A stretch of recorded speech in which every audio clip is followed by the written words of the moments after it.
During this unit, you'll be asked to participate in a couple different types of discussion forums. The first type you'll encounter is called TodaysMeet, and this is what it looks like right here. It's a microblogging tool that allows people to post short messages around a specific topic. For this class, we'll use it as a way for you to summarize your understanding for a particular activity or lesson each day, and possibly as an exit ticket to show the most important piece of information you learned, or a short and concise summary of the main points. So it's a quick response for us to gauge what you've learned and that you understand it. The first activity you'll find on the second tab, Why Historical Thinking Matters. You're going to watch the video that shows up on the left-hand side, and then there are prompts in the directions on the right-hand side of what we want you to think about while you're watching it, and then post to TodaysMeet. And that's also posted right in here. The teacher will always post the prompt right at the beginning. So think about the activities and readings. Before you leave class, post one important piece of information you learned. Practice historical thinking. Post a question or something you wonder about in response to the role of a historian or historical thinking. So that's the first one that you're going to respond to. Before you actually go out and post, though, you need to look at TodaysMeet and Digital Citizenship rules, because that's how you will be graded in these activities, and so it's important for you to follow all of these rules and guidelines. So if you click on that, the main things that you need to look at is you need to respond to a question or prompt with 140 characters or less. So this is just like Twitter or texting. You have to make it short and to the point, but you also have to make sure you're showing us what you know in that sentence or two that you write. Use your real name, but only use your first name with the first letter of the last name. Do not use your full name. This is on the internet, so we don't want it to be your full name, but we also need to understand who you are and be able to identify and give you points. If you don't use your first name with the first letter of your last name, you won't be given points because we won't be able to tell who you are. Be respectful. The other main rule that you must follow is that you have to stay on topic.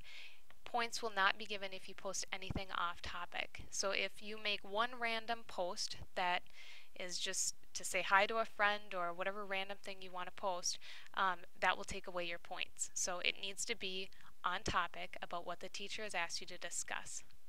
You also need to follow all the digital citizenship rules. Those are on the following slides here. It's important to expand discussion, share questions, resources, ideas, wonderings, insights, or aha moments. This is not only to see what you have learned, but it's a way for you to communicate with your classmates, to discuss ideas, and to learn from each other. Then if you click through the following 3 slides, it just talks a little bit more about digital citizenship rules. So that's something that you can review on your own. And you do need to follow these rules while you are in TodaysMeet. Once you get to the TodaysMeet, you're going to want to make sure that you click on the link that corresponds with your class. So if you're in Mr. Capuzzi's first class, you're going to click on U.S. History 1. If you're in his second class, make sure you click on 2. Make sure you click on the correct one, otherwise you might not get points because it'll be confusing to grade.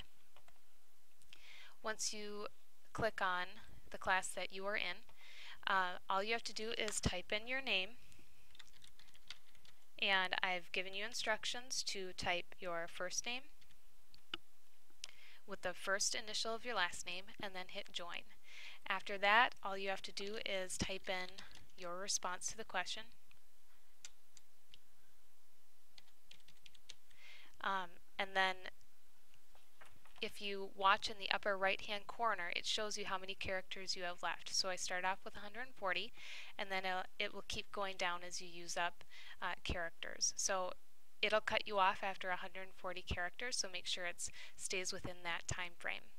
And that's the basics of the course, or of this tool. Make sure that as you are posting, you're also reading what other people have posted, because this is a great way for you guys to learn from each other and get the main ideas and the main points, and a way for you to review. Remember to keep all posts on the topic that the teacher has asked you to, and do not use this as a chat room. But if you do want to respond to what someone has said, like that you agree or disagree, or you want to point out a certain piece of information to them, on Twitter we use the @ symbol and then their name. So I'll just pick a name here. And that will draw attention to that person, and that they should read that post, or that's in response to them. These forums automatically close and are deleted after a given time period the instructor has designated, so make sure you participate within the time period instructed by your teacher, otherwise it just will not be available for you to post at all. So good luck with this. Hopefully it really does enhance your learning with the course, and you can show the teacher what you have learned daily.